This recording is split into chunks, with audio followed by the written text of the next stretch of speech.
So, all right, for the next thing I want to show you guys, we've shown you these Nikon ones. I want to show you another type of lens option that you have for this camera, which it will be anamorphic lenses. A very commonly used anamorphic lens is very popular right now, and a really good piece of glass are the Sirui, I'm not sure if I'm pronouncing that right, anamorphic lenses. They have 4 different types of anamorphic lenses that are the 1.3 lens. They have a whole bunch of different types, but the ones that I really like are these Sirui Anamorphic 1.3 lenses here that are just have a great look to them. They have the nice anamorphic flares to them, kind of have the bluish flares to them, which looks really good. And they work really well on the Micro Four Thirds. If you get a Micro Four Thirds mount, one of these work really, really well. So I'm going to put a 35 millimeter on here. Let me take off the Nikon here. Oh, we're going to also take off the speed booster as well. So I'm going to take off the lens first of all, and then I'm going to take off the speed booster, and we're going to put on the anamorphic lens. So these lenses also have a little red dot on it. It's hard to see on this camera here, but a little red dot on it that lines up with the red dot right there. Sometimes it's a white dot, sometimes it's a red dot. On these lenses, it happens to be a red. You line that up and it goes flush, and then you rotate and click it into place. These are not the Nikons. So these are what they call a 1.33 D-squeeze, which means it stretches. There's a stretch factor of 1.33. So I kind of want to explain what an anamorphic lens is and how it works. First of all, to kind of understand anamorphic lens, let's kind of go through a little bit of the history on film. Rather than digital, which has adapted and uses anamorphic lenses just like film, this kind of goes back to film, and let me explain how and why anamorphic lenses came around. First of all, with a 35 millimeter film print, if you're working on a still camera, the film, you'll see this little strip of film here that has the sprocket holes. This film that has never seen light before is put inside of a dark camera. Let's talk about still photography. If it's a still photography lens, the film travels through the camera horizontally like this. And it is rolled up into a little roll on one side, and it rolls through the camera. And then when you take a picture, the shutter opens up and exposes, burns an image into the chemical on the film. Then when you want to take a new picture, the camera would automatically advance the film to the next frame, or you would crank it through manually until it moves to the next frame, to the unexposed. The shutter closes, and the film moves to the next frame, and then you take another picture and it exposes this next frame. And you can keep doing this, shooting all these pictures until you run out of that roll of film. And one of the big differences between using film with still photography and with motion picture photography is that with the practicality of the motion picture film camera, the film would have to go through vertically. They have what's called a magazine on top of the camera that has a roll of film inside of it, this big roll of film inside of it. And this film has never seen light, and it is pulled out of the magazine, and it goes through the camera, but it goes through vertically. And so one thing comparing vertical film, especially with the widescreen that has become standard in film production, you'll see that with still photography lens, oftentimes this is called a full frame image on a 35 millimeter print here, and it's more of like a square, almost like a 4:3 aspect ratio square that you're shooting onto this.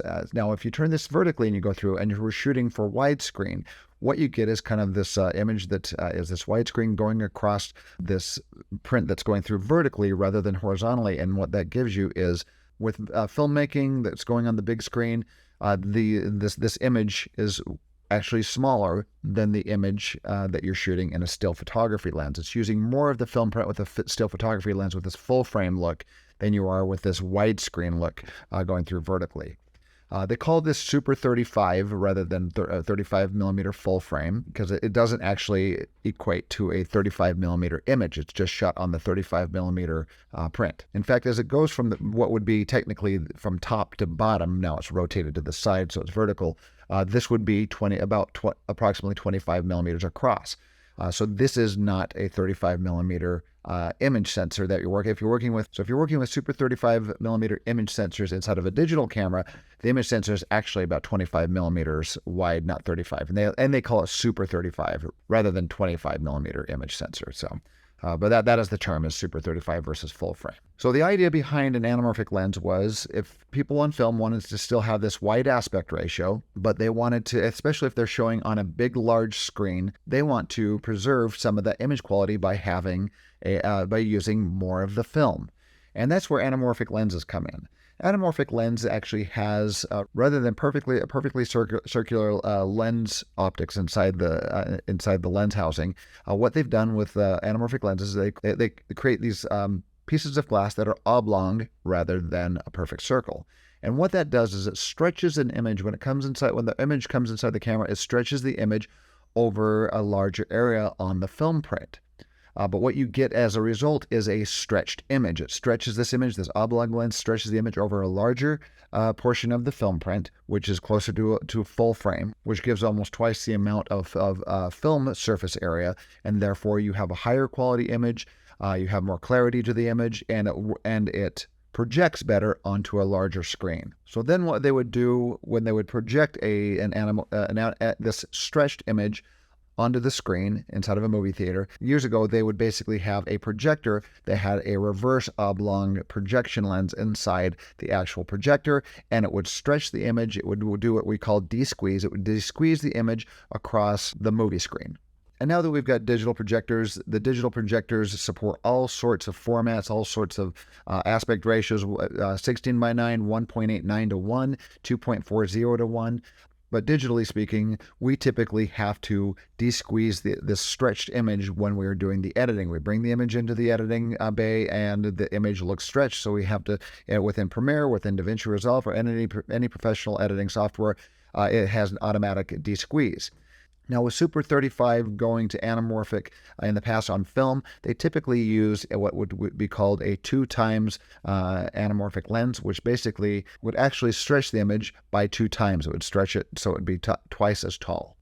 Now, with digital motion picture cameras, especially with a lot of DSLR cameras, if we don't have a camera that's like a professional RED camera or an Alexa large format camera or something like that that's shooting on a full frame sensor, that you can use these 2.0 times anamorphic lenses.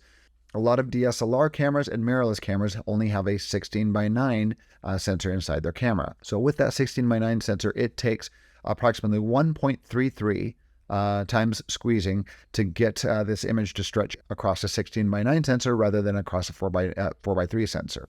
And that's why Sirui has built these 1.33 times stretch factor lenses, so that it will stretch properly on a 16:9 sensor. So then when it is de-squeezed to the proper aspect ratio, the cinematic aspect ratio of 2.40 to 1.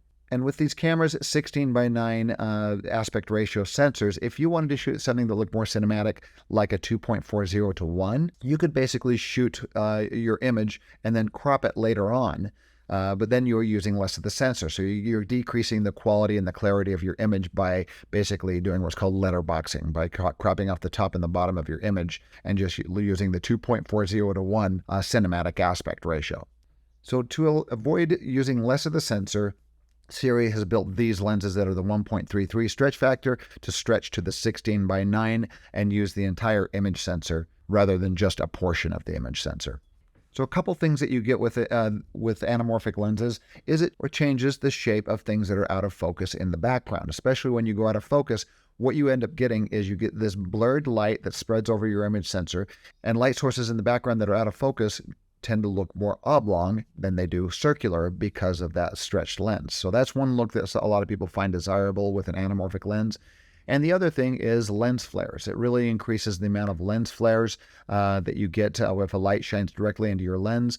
You tend to get different colors of streaks. With a typical anamorphic lens, you tend to get this kind of bluish streak. But there are also other lenses that Sirui makes and other lens manufacturers make that give you different colors of these lens flares here. So, all right, we popped on our lens here. I'm not going to use the follow focus right now. I'll just use this manual focus. But I do have one of those Tilta seamless rings on this. I can't remember once again. I just bought a whole bunch of sizes and kept sizes, but like all the sizes, and then just kept testing the different ring sizes until I got the right one. So, and so now I do have that Cinema Gear ring on here that can be controlled by follow focus. And I like the Sirui because they, once again, unlike the Canon still image lenses, these stop when they hit the end. Stop. There you go. So they hit end to end, and once you put a focus mark on there, they don't keep spinning and destroy your focus. All right, anyway, so let's turn this camera on. We're going to take a look at the menu system and set this camera up to do to use these anamorphic lenses. Another nice thing about anamorphic lenses is you get the nice, cool looking science fiction outer space looking lens flares, like the bluish lens flares. You can buy different lenses that have different colors of lens flares. These ones give you that kind of traditional blue flare. So yeah, what this lens is it's basically an oval inside there. That oval stretches that image over a larger area, and then you basically have to de-squeeze it when you take it into post-production. So let's turn the camera on and take a look at this here. Let me turn it toward our camera here. Okay, so we're looking at this image here. You can tell that this image is stretched. It's recording on, so a couple things that you have to do, because this shoots at different on different portions of the sensor by going into your menu on the side. And then you're going to go under, first of all, this is for a 16:9 sensor, like I said, like the Sony cameras, the typical mirrorless cameras, but you can use them also on this. So you're going to go to Ultra HD, because that's going to be the right de-squeeze. A lot of people will be tempted to hit this anamorphic down there. Don't do that with these 1.3 lenses. Do the Ultra HD, because it's got a squeeze factor of 1.3, which takes it from the widescreen, which is 2.40 to 1 to 1.78 to 1, squeezing it onto this sensor. And then you de-squeeze it in post-production. So right there, we're set for the resolution there. It still looks stretched. So what we're going to do is we are going to go under our menu again on the side, and we're going to go to monitor, and we're going to tell this LCD to show us. We're going to arrow over to the right one time, basically, and you get into this anamorphic screen, and we're going to tell it to anamorphic de-squeeze. We're going to, even though it's recording at this stretched image, which you have to de-squeeze in post-production, we're going to hit 1.33 as the type of lens that we have on here. You do have the 2.0 option, which is for the larger lenses, but this one works really well with the 16:9. So you do it in UHD, 3840 by 2160. Hit the menu out, and now our image looks normal. You got your widescreen going, so this is your 2.40 to 1, and it's de-squeezing it live, so you can see what it's actually going to look like while you're shooting. So, and you can kind of see we're getting this kind of aura over here. We're getting a little bit of lens flare. I'm going to take an LED out there and show you what this kind of looks like when we get some lens flares going. So basically, if you take a light source and you point it toward the camera, you're going to get these really intense flares. I know I'm kind of overexposing a little bit here, but as you move it past the lens there, you'll notice that we're getting the lens flare that's going. You get kind of those cool looking lens flares for like science fiction film and stuff like that. You get a whole bunch of funky lens flares going.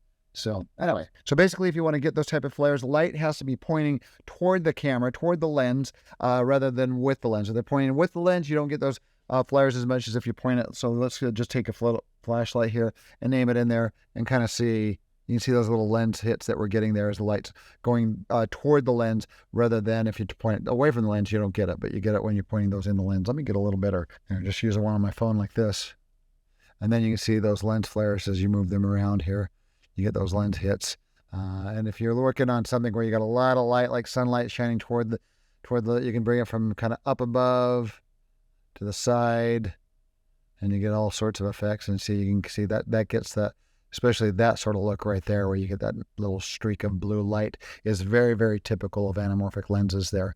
So there you go. Nice. Okay. So with these lenses, with the anamorphics, you can get, and they're fairly affordable lenses as well. They sell a bunch of primes. They have a 24, they have a 35, they have a 50, and they have a 75. So a nice range of different focal lengths there. If you want to shoot a movie, you can shoot your whole movie on anamorphics and get kind of that science fiction-y look. But yeah, so those are great little lenses. You can get the Tilta seamless ring adapter to put on there, so you have that add your follow focus. With this lens, I would recommend maybe using a little bit of these lenses are long enough and kind of heavy enough that you probably want to use some sort of support system as well.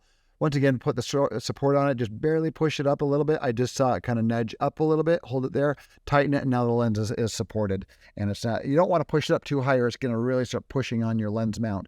You just want to make it lift just a teeny little bit, and then it's held there. It's not putting the pressure on the lens mount itself. So anyway, so those are some different types of lenses. We got the Zeiss glass using the speed booster. The anamorphics you can just get in MFT, or you can get them. They have a whole bunch of different mount sizes for the Sirui anamorphic lenses. And then basically what you have to do when you take it in post-production is you take your footage in. The newer Blackmagic, if you're using Blackmagic footage, whether you're using Premiere or you're using DaVinci Resolve, it actually recognizes that it has to be desqueezed from the metadata, and it does the desqueeze itself. Otherwise, you do have to do it manually. But if you're using Blackmagic Raw, it does the desqueeze on its own, as long as you have the Blackmagic Raw drivers installed for Premiere, or just use it natively in DaVinci Resolve. It recognizes that and desqueezes it for you, so it doesn't look stretched. Well, yeah, there's a couple different lens types, lens options you have.